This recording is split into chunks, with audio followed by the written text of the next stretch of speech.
Hello everyone, and welcome to the explanation of a new problem. So in this video, we are going to discuss the question number 3 of the Code Weekly Contest 243. And the question name is process tasks using servers, right? So we have a long description over here with us, but basically what boils down is that you have two arrays, servers and tasks. So you need to perform these certain tasks and you have some servers present over here with you, which will perform these tasks, right? And yeah, let me go over to the whiteboard. Okay. So let's say that you have certain tasks to perform. Let's say we're talking about the first task, right? So as you can see, the first task has the value of 1. So this task will take time 1 second to process. Then this second task will take 2 seconds to process. This will take 3 seconds to process, and so on, right? And you will be taking up servers to perform this task. So this task one, it took a server from this list of servers and it performed a certain task. And then the task two so let's say we begin from t equal to 0, right? So at t equal to 0, this particular task at index 0 becomes available to you guys, right? So you perform this task, and then at t equal to 1, this second task will become available. It will also take up a server, and this server will process this task. So the by the time when we reach t equal to 1, this particular task would have been completed. This is because it is taking only 1 second to process, right? So this is how the tasks will be taken up by server, right? Uh, so which server are we going to choose, right? Let's say that we were performing the task at the 0th index, which is going to take 1 second. Which server are you going to choose? So what the server that you're going to choose is the one which has the minimum wait over here with you, which is the second server, right? So this second server is being used. When you came onto this task, actually this second server is again free for you guys. So this task can index 1, which will take 2 seconds. Again, you know what it does is it will take the server 2 for performing the task, right? So what we understood till now, it's that the first server was the first task was be performed by the server with wait 2, which incidentally also has the index 2. Similarly, the task at index 1 will be performed by server 2 again, right? Now, at t equal to 3, this third task has become available to you. Or, let's modify this example a little. Let's say that you reached a point, let me just rub this off. Let's say you reached a point where the second server was unavailable to you guys, and some task was present that needed to be performed. So which one of these two servers will you choose? Because their weight is same. So the answer is very intuitive.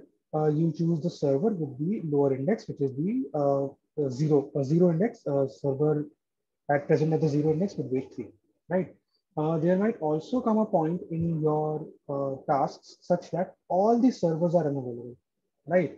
And let's say that you have to perform this task over here and every server is unavailable. What would you do?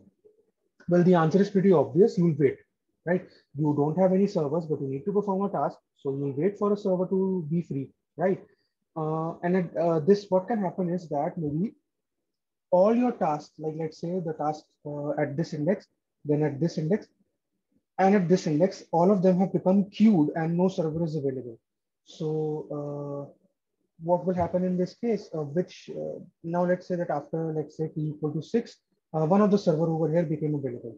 So, and we had 2 and 3 and 2. These are the tasks which are available in our processing queue. Which one will be performed first? Obviously, the one with the smaller index, right? Again, very intuitive. Perfect. I think I've covered all the cases that would have been explained in the description of this question. Yeah, one more thing, one very important thing is that so the brute force solution that you might be able to think of, let's say that this is of size n and this is of size n, then the brute force solution would be n cross n. Why so? Because for each task, you'll iterate over the lists of servers and check which one is available, and accordingly you perform the task, right? So this brute force solution will definitely not work. The constraints given to you are too high. Okay, so what can be done over here? So basically what you can do is you can use the concept of heaps, right? min heaps to be precise.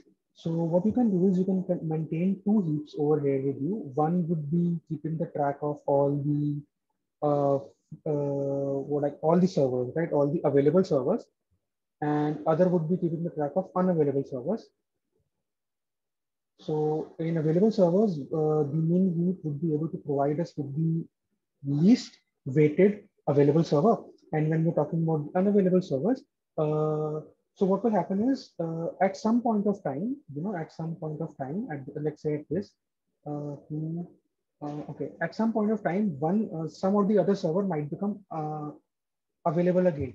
Currently, a server is being taken up, and let's say server 2 is being taken up, and it takes around 2 seconds to process its task, right? So at some point of time, it is bound to be available again. So we'll also check from the unavailable list of servers.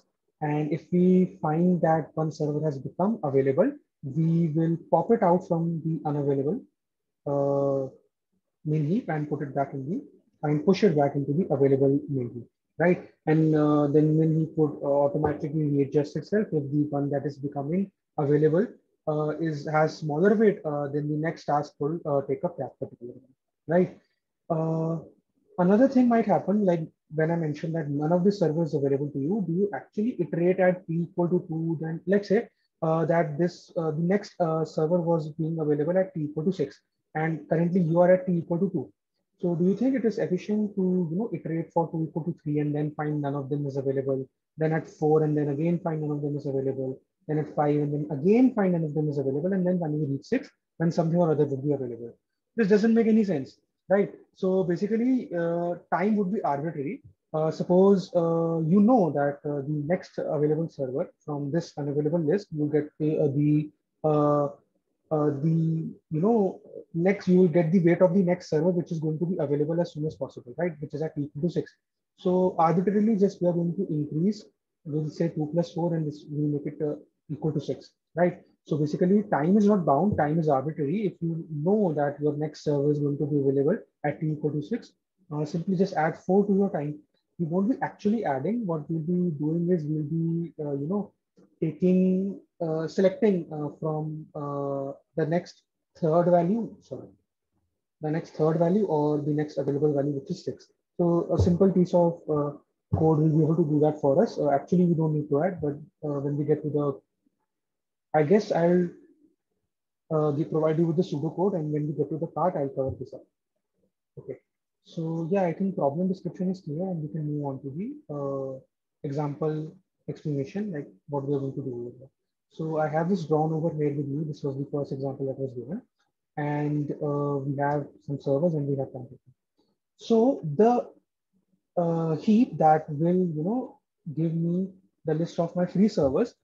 Uh, which server do we want to select? The server with the most with the minimum weight, right? So the first element that we'll be adding in our main heap, like let's say that we have a main heap which is carrying these two things. So weight will be at first, and then index will be at second, because weight will be given the first priority and index is being given the second priority, right? We'll choose the server with the minimum weight, but sometimes if it happens that we have similar weighted servers, we'll go and choose over from the index, right? Let me just remove this extra part that I added. Okay, and when we are talking about the list of servers that have already been taken up by some tasks, at that time, we would try to pop out the server which will be freed the earliest, right? So then again, over here, if we are pushing something, an object like this into our main heap, first priority is given to the server which will be freed uh, which will be freed as early as possible, and that would be then popped into our free server list, right? Suppose that two servers are being, they get free at the same time, then your next priority would be to pop them according to their weight. And if both of them are same, then the next priority would be to select them with the help of their index, something which we already understood over here, right? So let's quickly go through this example. Perfect. So at t equal to 1, at t equal to or shall I say t equal to 0, right? T equal to 0 seconds. Task 1 needs to be performed, and we'll see. Before that, let's just quickly add all our servers to our free server list, because when we at t equal to 0, every single server is available to us, right? So it will be like 2 and 2. This is the minimum server. Then minimum index will be preferred.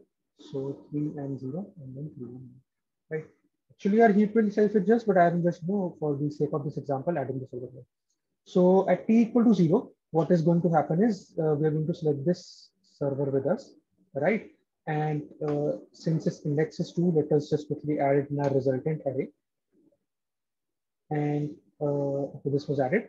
Then we'll add it over here. So since this is task I, right? Task I.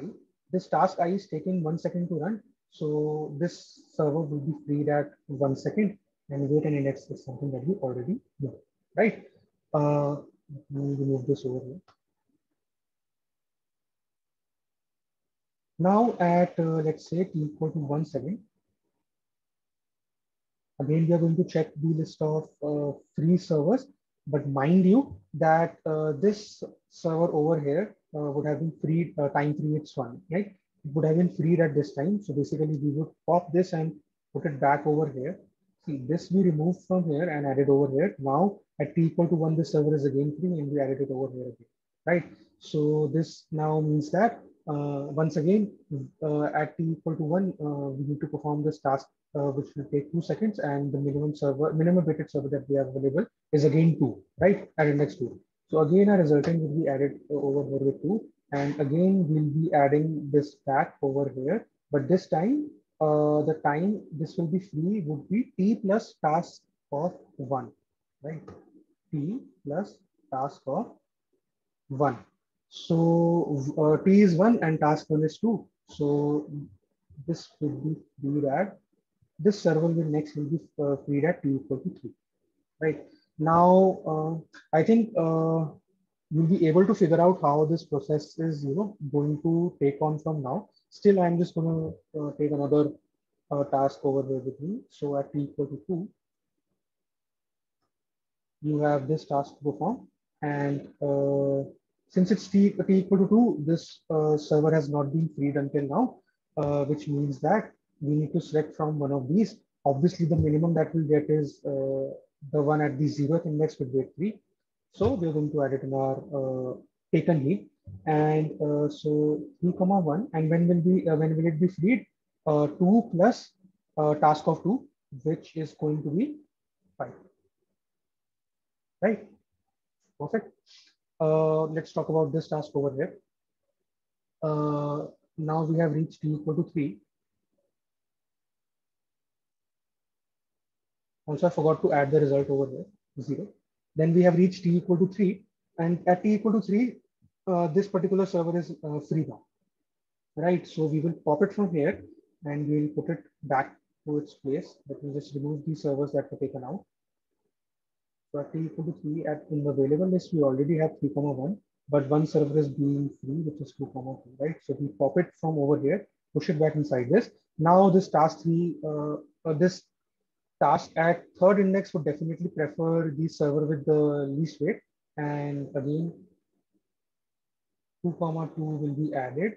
And let me just remove this because we popped it, right? And when will this server be, sorry, I added bracket over here. Now, when this server be free, it will be free at,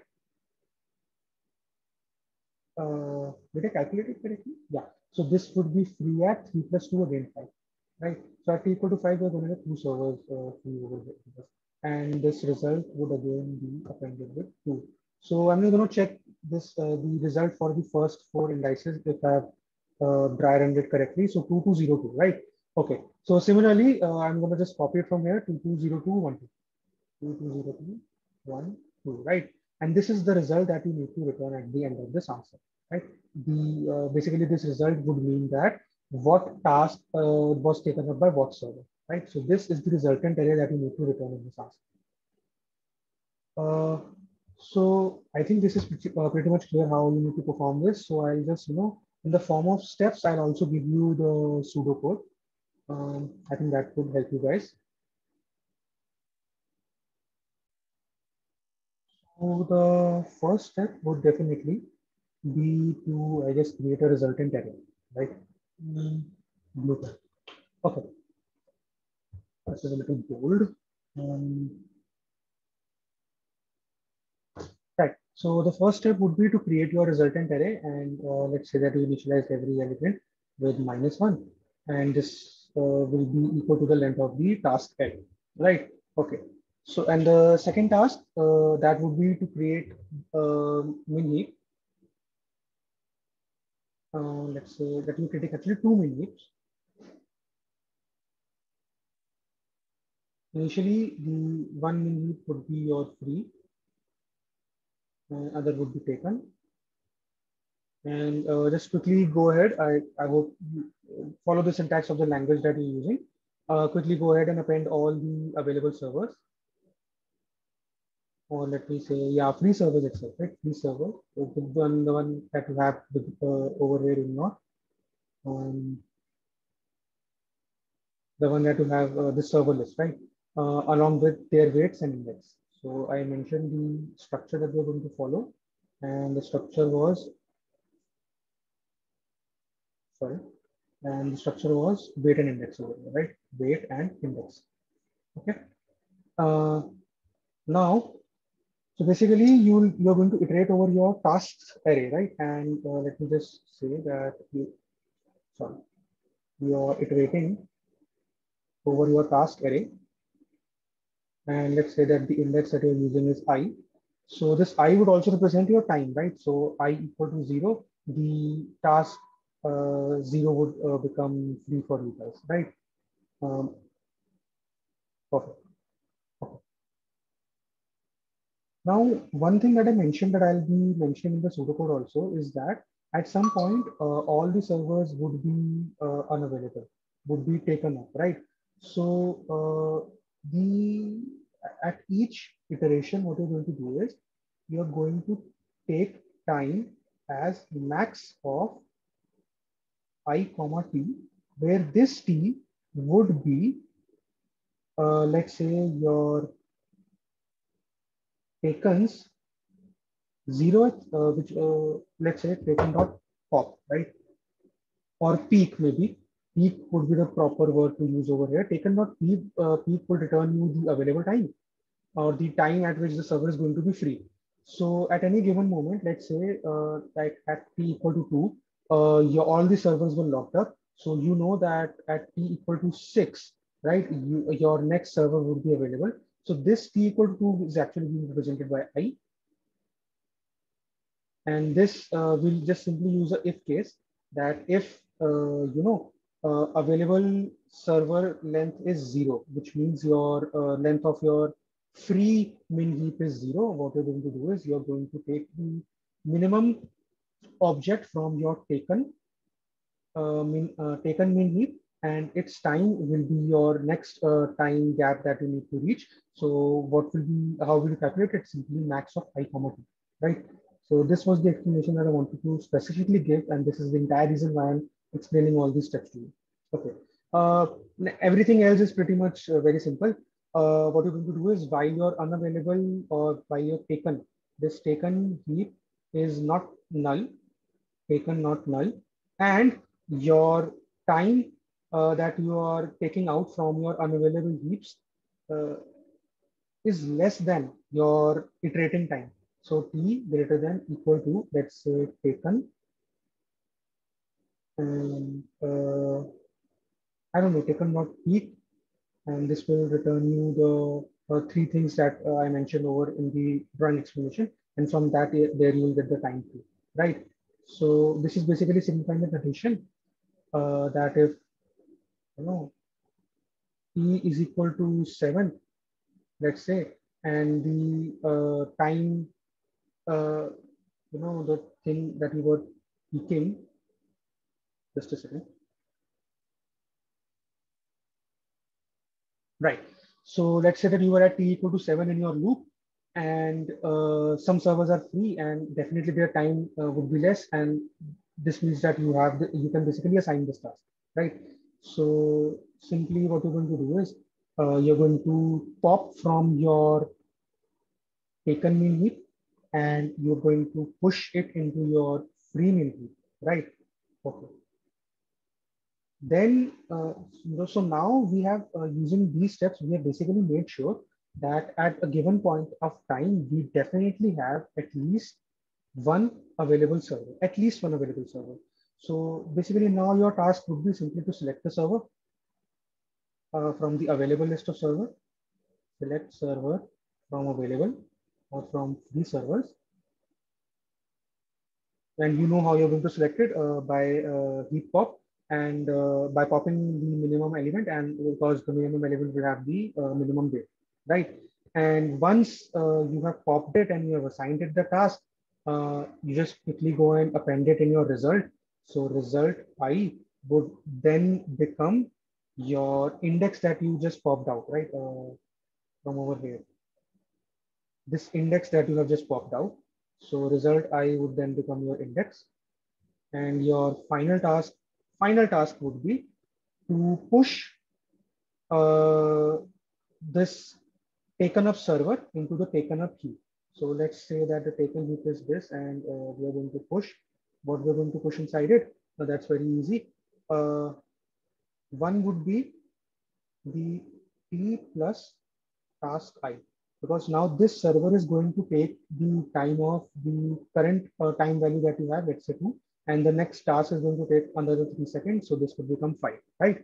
So this, so at t equal to 5, will this server then be available to us? And next, you already know the wait and index.